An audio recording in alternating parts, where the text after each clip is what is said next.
Bonjour à toutes, bonjour à tous, bienvenue sur Comics Party pour une nouvelle vidéo. Aujourd'hui un Comics Advisor, et un Comics Advisor un peu spécial puisque c'est dimanche et il fait pas très beau, pas très chaud. Donc je vous conseille quelques lectures pour ce dimanche sous la couette, dans votre canapé.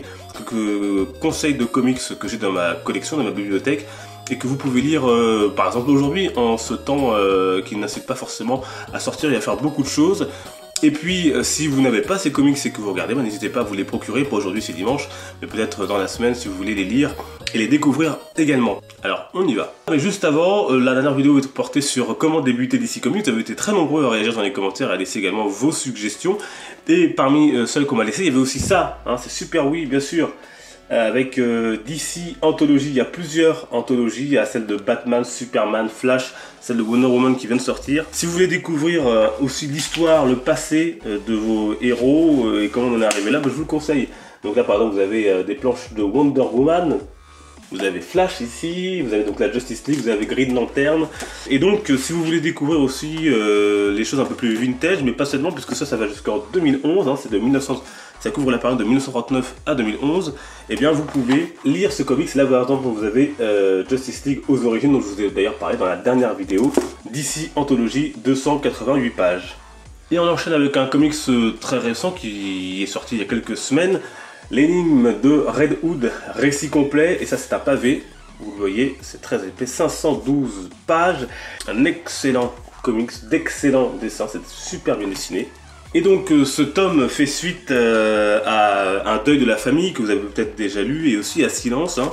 C'est l'histoire de ce personnage qui apparaît et qui semble mettre la main sur la pègre, la mafia, les trafiquants de Gotham, et qui également les tue et qui commence à faire peur notamment à un autre criminel de la ville de Gotham, à savoir Black Mask. Vous avez vraiment des dessins magnifiques. Et Batman bien sûr va s'en mêler pour essayer de découvrir qui est Red Hood, que veut-il, et petit à petit les éléments vont se mettre en place pour découvrir qui c'est. Alors je vais pas vous dire ici qui c'est, parce que peut-être que parmi vous, même si je pense que beaucoup le savent, vous ne savez pas forcément qui est Red Hood, et j'ai pas envie de vous gâcher la surprise.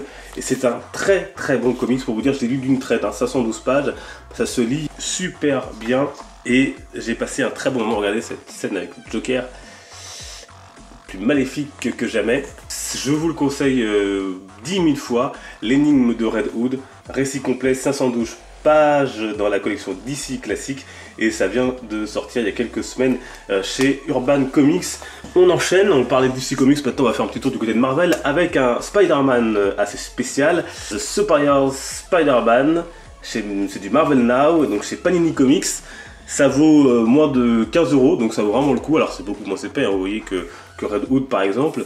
Et donc ça raconte l'histoire de Peter Parker, mais pas notre Peter Parker, puisque Peter Parker, on va dire, est mort, et c'est Octavius dans un combat qui prend possession du corps de Peter Parker et donc de Spider-Man. Et on va découvrir donc un nouveau Spider-Man, Superior Spider-Man, et tout l'intérêt de ce comic c'est de découvrir comment Spider-Man va se débrouiller maintenant que c'est Octavius qui est corps et esprit de Peter Parker et de Spider-Man. Et on va voir que Spider-Man se débrouille pas trop mal et même mieux que Peter Parker, mais avec des méthodes radicalement différentes. Et puis également l'intérêt c'est de voir aussi comment cela interagit avec les personnages que l'on connaît de l'univers, notamment Mary Jane, ses relations avec Mary Jane, et Octavius, voilà, comment est-ce qu'il va gérer le fait d'être maintenant Peter Parker.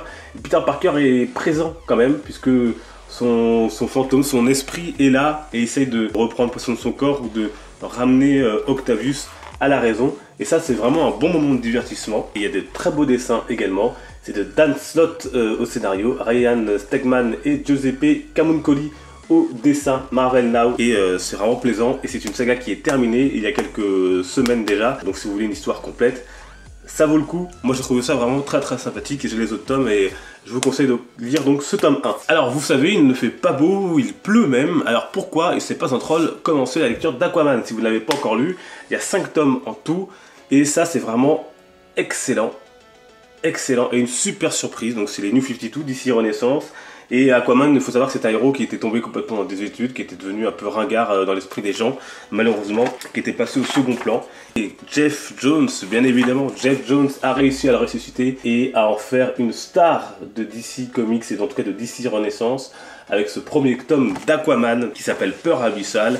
Avec Aquaman, on voit comment Aquaman tente de se réhabiliter et de revivre à la surface avec son épouse Mera, et ça va pas être facile du tout, entre les moqueries des gens, le rejet aussi parfois, et l'arrivée également de créatures cannibales issues des profondeurs de l'océan. On va essayer de savoir qui sont-elles, et Aquaman aura son rôle à jouer là-dedans. Et c'est vraiment une bonne surprise, hein. Les 5 tomes sont vraiment bons. Il y a des tomes meilleurs que d'autres, mais c'est vraiment une bonne saga. Geoff Johns a vraiment réussi à faire renaître Aquaman, et ça, rien que pour ça, on peut le remercier. Et au dessin, on a Ivan Reis et Joe Prado. Pour moins de 20 €, il me semble, vous avez ce premier tome d'Aquaman. Et on retourne chez Marvel, et encore du Spider-Man, un hors-série avec 2 récits complets. Alors ça, peut-être que vous l'avez, peut-être que vous pouvez encore vous le procurer, on le trouve parfois, hein. Moi j'ai déjà revu dans des boutiques de comics. Dedans il y a 2 histoires. Une première histoire, vous voyez, un peu hivernale, dans laquelle il y a très peu de paroles, de dialogue, il y a beaucoup de pensées.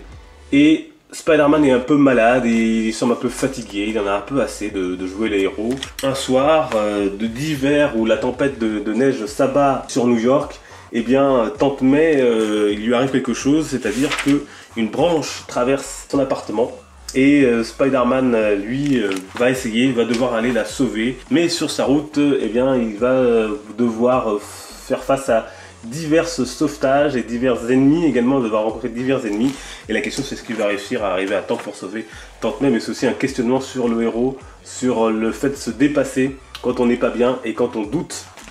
Vraiment une très belle histoire. Et puis une deuxième histoire tout aussi bien, c'est celle-ci, et dans laquelle Spider-Man va se confronter à un ennemi, un super vilain, qui va le laisser quasiment pour mort, hein, brûlé au 3e degré. Et Spider-Man va être emmené dans une ambulance, mais il ne va pas atterrir dans un hôpital classique, puisqu'il va atterrir dans la clinique noire. Et la clinique noire, c'est une clinique qui s'occupe de sauver les méchants. Et donc comme il a été brûlé au 3e degré, il est sous des bandages, donc on ne sait pas que c'est lui. Et la question pour ce Spider-Man, c'est comment va-t-il faire quand il va comprendre que il n'est pas dans un hôpital classique pour préserver son identité, puisque dans cette clinique, il y a bien sûr d'autres super vilains, beaucoup qu'il a combattu. 5,50 € Spider-Man. Je vous rappelle donc les lectures que je vous conseille pour ce dimanche sous la couette ou dans le canapé. Il y a le Spider-Man hors série numéro 3 pour 5,50 €. Aquaman cette saison, tome 1, il y a 5 tomes. Et là le premier tome c'est Peur abyssale, donc c'est les New 52. Superior Spider-Man. Et il y a Batman, l'énigme de Red Hood qui est sorti donc très récemment et qui est vraiment excellent. 512 pages, un gros pavé mais une réussite totale. Et le film également, si vous voulez également vous mettre dans votre canapé pour regarder la version animée. Voilà, et n'hésitez pas à me dire dans les commentaires si vous avez lu ces comics, ce que vous en avez pensé, si vous comptez les acheter, et puis également à me faire votre playlist des comics que vous conseillez pour ce genre de temps. Merci en tout cas d'avoir suivi cette vidéo. Si elle vous a plu, n'hésitez pas à laisser bien sûr un petit pouce bleu, à vous abonner si ce n'est pas encore fait, à rejoindre la page Facebook et Twitter, les liens sont dans la description, je vous y attends bien évidemment. Et puis vous savez, on est de plus en plus nombreux à faire des chaînes sur les comics et je m'en réjouis. Et aujourd'hui je voulais vous conseiller d'aller découvrir la chaîne de comics de France. Il vient de se lancer, c'est un petit jeune, et il a fait déjà 3 vidéos, une présentation de sa collection et puis une vidéo où il explique les différences entre kiosques et librairies notamment. Et ça c'est bien pour ceux et celles qui veulent se lancer. Comics de France, les liens sont dans la description. Bienvenue à lui. Merci à vous, on se retrouve donc très prochainement, la semaine prochaine pour de nouvelles vidéos et de nouvelles aventures dans les comics. D'ici là, portez-vous bien, passez un bon dimanche, à très bientôt, les comics sont une fête, ciao.